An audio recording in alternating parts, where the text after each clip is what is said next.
Assalamualaikum warahmatullahi wabarakatuh. Bismillahirrahmanirrahim. Alhamdulillahirabbil alamin wassalatu wassalamu ala asyrofil anbiya'i wal mursalin. Rabbi shrah li syadri wa yassir li amri wahlul 'uqdatam min lisani yafqahu qawli. Amma ba'du. Mari kita lanjutkan pembahasan hadis yang selanjutnya adalah hadis yang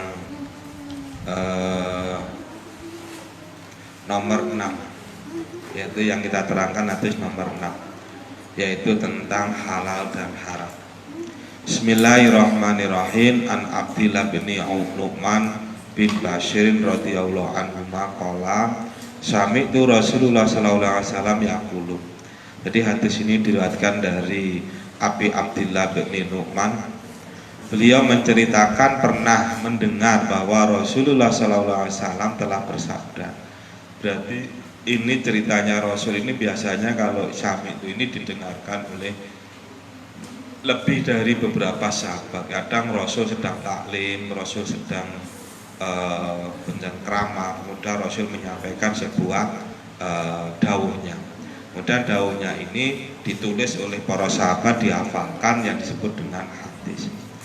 Yang disampaikan oleh Rasul itu apa? Innal halala bayyinun wa innal harama bayyinun wa bainahuma mustabihatun la ya'lamuhunna katsirun min. Rasul menceritakan bahwa perkara yang halal itu jelas, perkara yang haram itu jelas. Tetapi antara halal dan haram, sesuatu yang belum tahu hukumnya itu disebut dengan syubhat. Maksudnya apa yang disampaikan oleh Rasul? Bagi kita itu untuk melihat barang yang haram atau barang yang jelas itu sebetulnya sudah nampak. Tapi terkadang kita sendiri itu tidak dengan hibah diberi, bisa juga dengan cara diwaris, yaitu diwaris atau dari tirkahnya atau peninggalannya orang tuanya. Syaratnya orang tuanya sudah meninggal, maka hartanya orang tua itu dimiliki oleh anak-anaknya. Kalaupun tidak demikian, dari mana? Dengan cara dijual atau dibeli. Itu adalah cara orang-orang memiliki harta. Maka selain dengan cara itu, maka harta yang dimilikinya disebut dengan harta yang haram. Nah, disampaikan oleh Rasul, al halalu bayyinun wal haramu bayyinun. Itu semisal ketika orang memiliki rumah, pasti ditanya, kamu milik rumah dari mana? Pasti asalnya itu ketemu, saya bangun. Iya, kamu bangun rumah. Hasilnya dari apa? Saya hasilnya uang saya dari berdagang. Nah itu. Maka rumah itu jelas halal. Kemudian menjadi pertanyaan, apakah perdagangan ketika jual beli itu hasilnya itu semuanya halal? Tidak. Maka Allah mengingatkan di dalam transaksi jual beli, wa ahalallaha bai'a wa harrama riba. Allah menghalalkan jual beli dan mengharamkan riba. Jual beli apa yang dihalalkan? Yaitu jual beli yang memenuhi syarat dan rukunnya. Ada penjual, ada pembeli, kemudian ada barang yang dijual, kemudian ada uang untuk membeli, kemudian ada akad bertransaksi. Nah, kalau itu terpenuhi, maka jual belinya sah. Umpamanya seseorang dia jual sembako di rumah, maka ketika yang dijual itu adalah dia jual beras, berasnya itu sudah miliknya dia sendiri, kemudian dia jujur dengan istilahnya itu diberikan tahu, ditanya oleh pembeli, Pak, berasnya 1 kilo berapa? 1 kilo 10.000. Kemudian ditakar, kemudian ditimbang. Kalau memang berasnya itu 1 kilo nimbangnya dengan jujur, maka dibayar dengan 10.000. Nah, tetapi kalau pembelinya ini curang, maka bisa saja timbangannya dikurangi, tidak sampai genap 1 kilo, kadang 9,5 on. Maka yang setengah on itu walaupun cuma setengah on, kalau itu hasilnya dari menipu, maka hasilnya itu juga haram. Makanya dikatakan al halalu bayyinun wal haramu bayyinun. Kita mudah sebetulnya membeda-bedakan. Nah, dalam transaksi jual beli itu di dalam hukum Islam, syarat-syarat itu kemudian dibagi menjadi banyak sekali. Ada yang sekarang itu jual beli secara online. Itu bagaimana? Kita nggak tahu barangnya, kemudian kita hanya melihat gambarnya, kemudian setelah itu cocok kita transfer, barang dikirim. Itu bagaimana dalam hukum Islam? Maka dalam hukum Islam yang disebut dengan bai'us salam, yaitu bai' salam, yaitu bai' secara pesan. Nah, bai' salam ini kalau menurut Imam Syafi'i itu bai' salam itu terkadang barang yang dipesan itu sudah berada pada penjual, kadang penjual itu masih membuatnya. Nah, ini namanya bai'us salam. Tapi kalau menurut selain mazhab Syafi'i, kalau barangnya itu belum wujud, maka disebut bai'ul istisna.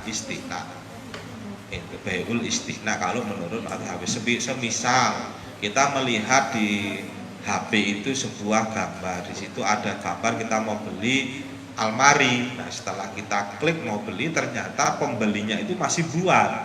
Namanya itu bai'ul istisna kalau selain mazhabnya Imam Syafi'i. Itu semuanya diperbolehkan dalam akad jual beli. Yang penting apa yang ditunjukkan pada gambar, kemudian kriterianya ditulis. Ketika sampai kepada pembeli, kriteria yang ditulis tadi sesuai dengan yang dipesan. Tetapi kalau ada sesuatu yang tidak sesuai dengan dipesan, maka si pembeli boleh komplain kepada penjual tadi. Kekomplainan tadi adalah protes, bisa pembeli jual belinya dibatalkan atau minta ganti rugi. Dan ketika kedua belah pihak ini sepakat, penjualnya tadi mau ganti rugi, kemudian pembelinya itu menerima, maka jual belinya sudah sah dan halal saling dimiliki. Tapi ketika penjualnya tadi nggak mau tanggung jawab, maka harta yang dimiliki oleh penjual tadi bercampur dengan harta yang haram. Itulah kriteria-kriteria, dan masih banyak lagi hal-hal kalau kita berbicara tentang akad jual beli yang sekarang ini sedang marak. Atau dalam istilah hifdzun nasl atau menjaga keturunan. Dalam hal menjaga keturunan juga sama, Islam sudah mengatur antara laki-laki dan perempuan, ketika satu muhrim itu bersentuhan tidak dosa. Tetapi kalau lain muhrim bersentuhan dosa. Tetapi Islam mengatur ketika itu lain muhrim, ketika tadinya bersentuhan dosa, kemudian sebenarnya nggak dosa, bagaimana? Diaturlah dengan yang namanya akad nikah. Ketika sudah dilakukan akad nikah, maka kedua pasang tadi yang tadinya haram menjadi tidak haram. Itu namanya al halalu bayyinun wal haramu bayyinun. Kemudian yang selanjutnya adalah wa bainahuma mustabihatun. Di antara perkara yang tidak jelas tadi mana yang haram mana yang halal, itu namanya mustabihat. Contoh umpamanya kita di jalan menemukan uang, ambil atau tidak, itu nggak jelas itu miliknya siapa. Kalau dalam hukum Islam itu namanya barang miliknya orang lain, boleh diambil tapi dengan syarat kita itu menyimpannya.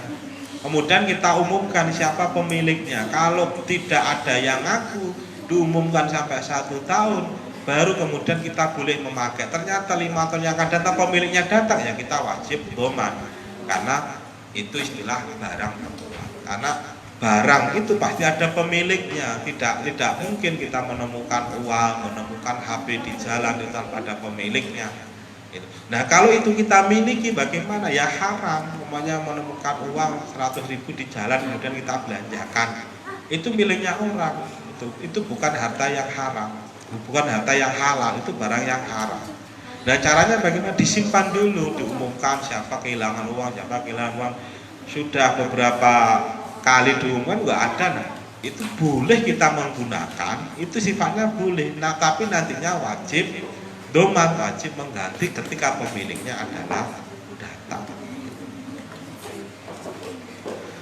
Ada lagi adalah ketika kita kadang itu di jalan menemukan jambu, ya kan, buah-buahan jatuh kita makan nggak tahu pemiliknya, itu namanya kan juga dikatakan barang-barang syubhat, tidak tahu kepemilikannya. Kita harus minta izin kepada pemiliknya supaya itu jelas halalnya atau jelas haramnya. Maka di sini dikatakan oleh Rasul layak lamuhunna kasirun minan nas.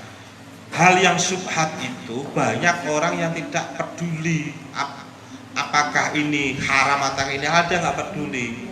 Itu yang penting diambil-ambil saja. Nah itu namanya layak. Maka sampai Rasul menyampaikan famanit takos syubhat fakot famanit takos syubhat istabro alidini wa airdihi. Maka barang siapa bisa menjaga dirinya dari perkara yang syubhat, maka dia termasuk ciri-ciri orang yang membersihkan agamanya atau harga dirinya. Waman waqa'a fi syubhati waqa'a fil harami. Maka barang siapa yang mau melakukan perkara yang syubhat, maka dia sama dengan melakukan perkara yang haram. Seperti apa? Seperti diibaratkan adalah seorang penggembala, dia mengembala kambingnya berdekatan dengan batasnya tanah milik orang lain. Yang namanya kambing itu kalau di tetangganya itu ada rumput yang hijau, maka otomatis kambingnya itu akan meloncat mencari rumput yang lebih hijau.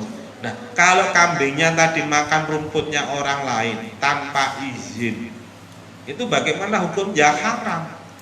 Sehingga itulah makanya dikatakan ibaratnya syubhat itu adalah kita berada di batasnya tanah haram atau di batasnya antara halal dan haram. Dan orang itu kalau sudah di batas sangat sulit sekali untuk terhindar dari perkara yang haram. Maka sebaiknya bagaimana? Ya kita menjauh dari perkara yang syubhat, perkara yang tidak jelas hukumnya. Kemudian yang selanjutnya ala wa inna likulli malikin himan.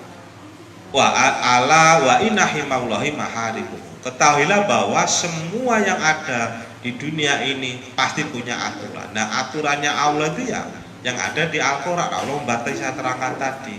Ada memiliki harta itu ada caranya, tidak langsung dimiliki, kadang diberi, kadang diwaris, kadang diwakaf, kadang dijual, kadang disedekahkan, itu namanya memiliki harta.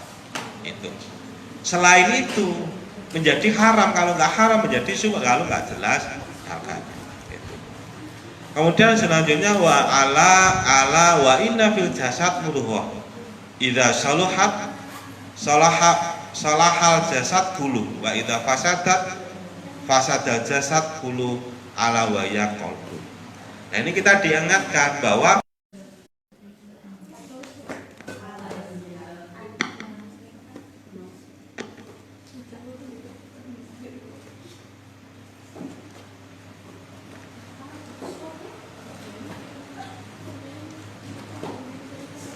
ini yang terakhir.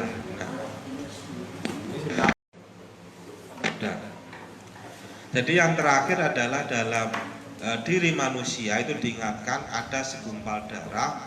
Darah itu nantinya yang menentukan. Ketika darah itu baik, maka perilaku manusia akan menjadi baik. Tapi kalau darah itu jelek, maka perilaku manusia pun akan menjadi jelek. Yaitu apa? Yaitu yang disebut dengan hati. Hati inilah yang disebut bisa menentukan baik buruknya perilaku manusia, yang kita kenal kadang disebut dengan hati nurani. Sebetulnya hati nurani itu selalu mengingatkan kita pada kebaikan, tetapi kadang kita kebanyakan melakukan kejelekan sehingga bisikan naluri yang mengajak baik itu ditinggalkan. Sehingga sebetulnya kalau orang itu mengikuti hati sebetulnya akan menjadi baik, tapi kebanyakan manusia itu tidak mengikuti hati nuraninya. sehingga kadang mereka memiliki perilaku-perilaku yang jelek. Sehingga dalam ada seorang syekh, yaitu Syekh Ibrahim Al-Khawas, beliau menulis dalam kitab Al-Qushairi, atau disebut biasanya istilahnya Risalah Qushairiyah, kitab Risalah Qushairiyah. Beliau menyampaikan bahwa hati yang kotor, hati yang rusak itu bisa diobati. Maka hati yang rusak itu bisa diobati. Maka beliau menulis Dawaul Qalbi khamsatu asya'a. Ada 5 obat yang bisa mengobati hati yang kotor tadi. Yang pertama, qiraatul Quran ditadabburi, membaca Al-Quran diangan-angan artinya, ditadabbur, itu bisa mengobati hati yang rusak. Maka sama kalau dibalik, maka orang yang jarang membaca Al-Quran, maka hatinya akan menjadi keras. Nah, kalau hati keras itu apa akibatnya? Orangnya tidak mau diberi nasihat dan tidak bisa menerima nasihat. Terkadang orang tersebut pengennya menasihati orang lain. Itu. Maka kalau hati yang ingin halus, ingin lembut, mudah dinasihati orang, mudah menerima nasihat, bagaimana? Qiraatul Quran kita tahu. Yang selanjutnya adalah wahalaul batni, yaitu sering berpuasa. Berpuasa ini seperti kita bulan Ramadan 1 tahun sekali, 1 bulan penuh kita diwajibkan untuk puasa Ramadan. Tujuannya apa? Supaya hati kita itu agak lembut, mudah menerima nasihat-nasihat agama, mudah diingatkan. Kemudian kita itu hatinya mudah didorong untuk berbuat yang baik. Yang selanjutnya obat hatinya wa qiyamul lail. Jadi mau bangun tengah malam untuk beribadah. Maka kita bisa melihat orang yang keras hatinya, yang nggak mau dinasihati, itu pasti tidurnya semalam suntuk bisa tidur. Kadang tidur mulai jam 11, jam 12, baru tidur. Bangun itu kadang setelah subuh jam 5, jam 6 baru bangun. Malam hari sudah tidak tahu kenal apakah itu sholat ataupun tidak. Terkadang kalau orang tua itu kadang diingatkan malam hari jam 2 bangun untuk kencing, ya hanya kencing saja, tapi dia nggak mau sholat. Gitu. Coba kalau malam hari itu bangun ke kamar mandi, kemudian wudhu sholat 2 rakaat. Maka orang-orang yang sering qiyamul hatinya itu adalah lunak, bersinar. Dan kalau hati lunak itu mudah menerima nasihat. Yang selanjutnya adalah watadaru inda sahar, yaitu mau muhasabah di sepertiga malam yang akhir. Karena apa? Waktu itu adalah waktu yang sepi, semuanya orang tidur. Yang ada hanya dia itu dekat dengan Allah. Dilaporkan muhasabah setiap hari. Saya sudah berbuat apa? Kalau dosa saya menyesal, minta petunjuk. Maka orang-orang semacam ini kalau selalu muhasabah tadarruk, mendekatkan diri pada Allah, hatinya ini akan lunak. Yang terakhir adalah wa mujalasatus sholihin, yaitu mau dekat orang yang soleh. Nah, kalau kita masih dalam keadaan usia belajar, dekat dengan kiai, mau ngaji, mau mondok, mau sekolah, itu adalah hati kita akan selalu diingatkan oleh guru-guru kita. Nah, hati kita akan lunak. Nah, kalau dari kecil sudah sekolah nggak mau, ngaji nggak mau, itu berat hatinya, akan menjadi kasar. Diingatkan nggak mau, menerima nasihat juga nggak mau. Makanya Imam Qushairi itu menyebutkan dalam Risalah Qushairiyah ada hal yang bisa mengobati hati. Kenapa kok demikian? Karena itu tadi begitu sulitnya hati untuk diatur. Kenapa? Karena hati itu yang akan menentukan baik buruknya dari perilaku manusia. Maka kita bersama-sama untuk menjaga hati kita agar hati kita menjadi baik, sehingga amal perbuatan kita menjadi baik. Minimal kita lakukan 5 perkara tadi. Mau qiraatul Quran, mau puasa, mau qiyamul lail, mau tadarruk dari sulusul lail, kemudian mau berteman dengan orang-orang yang saleh. Itu mungkin yang bisa kita sampaikan. Kurang lebihnya kami mohon maaf. Assalamualaikum warahmatullahi wabarakatuh.